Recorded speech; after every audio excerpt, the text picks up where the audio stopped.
And then, of course, I've already mentioned phase 2, and then that's those studies that we're doing up to Sacramento and down to San Diego. So phase 2 then is sort of the total build out of the California system.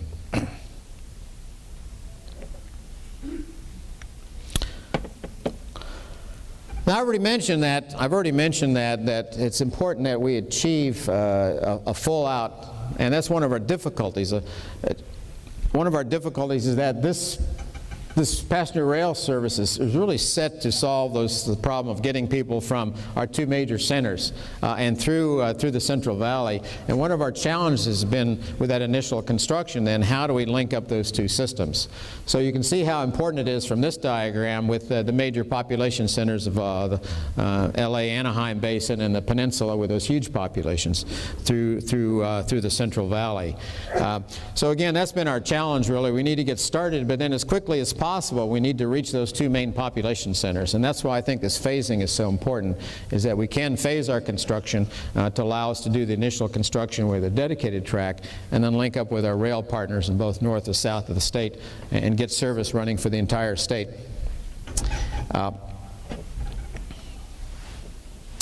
Now to do that, so that's some of the hard discussion. I'm going to have a little bit more discussion now on some of, or perhaps the softer part of construction. And here's where you need to take some notes, because I'm going to again be your best friend and tell you how to work with us a little bit. First of all is that we will do this in a collaborative basis. This is an extremely important project for the state, and there are many, many partners that we're going to work with. And so if you're going to work with us as a contractor, as a part of our team, then we will expect you to be collaborative in your planning processes. And we need to listen very, very hard. We have a huge impact on many of our constituents throughout the state. And your team will have to work with us in terms of listening and making sure that what we build is the most conducive to the people that we're going to impact. And you see the many partners. I won't go through them. You can read them yourself. But this is going to be an extremely complex process, and we are going to need that collaborative process wherever we go and whatever we do. I want to point out that one of the areas, particularly with this initial construction, where we have a great deal of concern is that in intersecting with our agricultural community. Now, going through the Central Valley, you know, this is one of the great agricultural sections of the United States. And we do have a significant impact in that area. And we've been talking to our agricultural friends, we've been talking to the constituents in that area, and we know they have some very strong concerns about us coming through their areas. There's an economic impact, certainly, as we take away farmland, and we've worked very hard to minimize that. And that is one of the reasons why, for example, we've gone through, to the extent that we can, through known transportation corridors, why we've in some cases gone through urban areas and tried to the best of our ability to avoid this important agricultural area. But we can't avoid it totally, and so at the extent to which we impact, then we're expecting you, our partners, to work very, very hard with our agricultural friends, with our agricultural folks. There's an economic impact. Some of these folks have been owning agricultural properties for their entire lives, and some of them are fifth, sixth, and we've talked to one gentleman who is a seventh generation farmer in his area, and he came to us and he said, you know, I've been farming, my family's been farming here for seven generations now. And you're going to run a train through my property. How am I going to continue this business? You're going to cut my irrigation system off, you're going to cut my utilities. How am I going to get my tractor from the west side to the east side? How's that going to happen? And they rightly have a lot of questions. We're going to have to answer those questions, and again, that's not something that we're going to be able to do working out of Sacramento and our team, but you as our contractors are going to have to work with those local constituents. We're going to have to figure it out. We cannot afford to build our train, cannot afford to build our track through these farmlands without a very, very careful consideration for their needs and their desires. So again, hint to you all is that think about how you're going to do that. What is your outreach? What is your capability to support all these different issues? And they're going to have to be done on a one-on-one basis. As I mentioned, there are over 1,000 parcels in this initial section that will impact. So you can imagine how much work that is. You're going to have to be very creative. So we expect you to be working with us to solve these issues. Sustainability. It's been mentioned that we've been very fortunate in that a high-speed rail system is a very sustainable sort of system. It takes traffic off the road, it relieves congestion in our airports. It's a very clean system, but we need to do more. And you as our contractors, when you send us your proposals, when you talk to us about why you want to work with us, please tell us how you're going to assist us in the sustainability mode.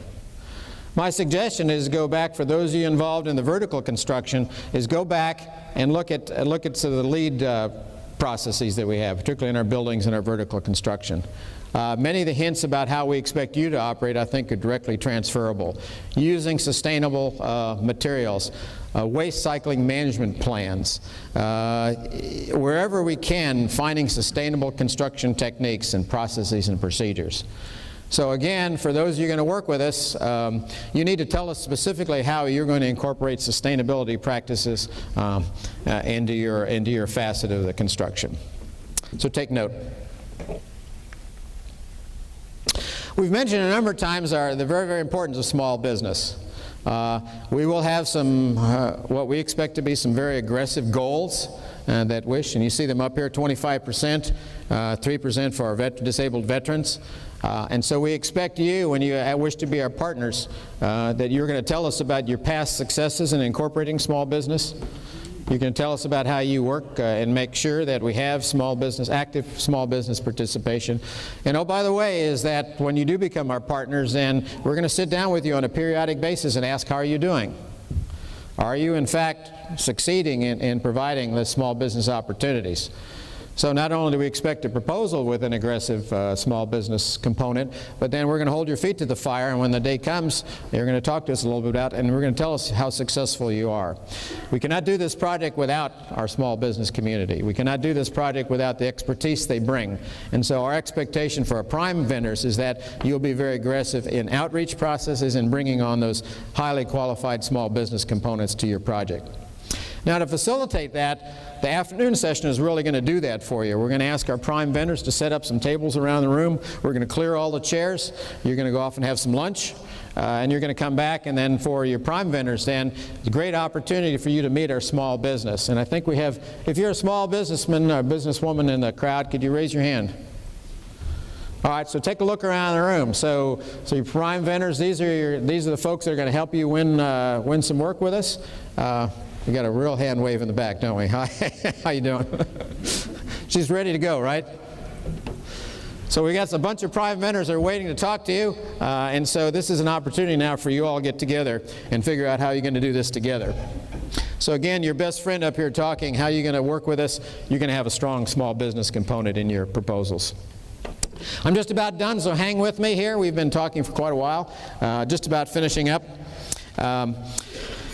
So what's going to happen? I think I've mentioned most of these before already. We'll be completing our environmental documents. We do have some work to do with the state. We have to, as you know, with that $9+ billion of state money, we've got to go back to the state and tell them how we're going to use it. We've got to convince them that we're going to be good stewards of their money. Mention also that we have to continue that advocacy, and I think the challenge from our chairman to all of you is help us out in that advocacy. We need to tell the state why this is important. We need to tell the federal government. We need to tell citizens of the United States why this is an important project. And so that component will be ongoing. And then finally, again, the RFQs and eventually the RFPs will be coming out in the timelines that I've shown you already. That's just a little bit more detail to lay that out for you.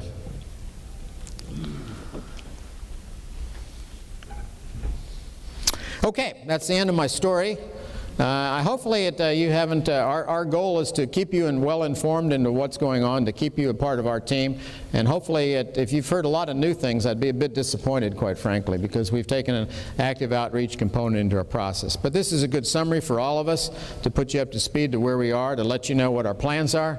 Again, remember those caveats is that there's a lot of planning and a lot of detail to occur still, and so stick with us and we will continue to provide information. If you do have questions, there's our address, both in terms of email, in terms of hard copy mail, and again, we will send out information in our slides. I think, Jeff, our slides will all be available to the crowd and posted on our website. Is that correct?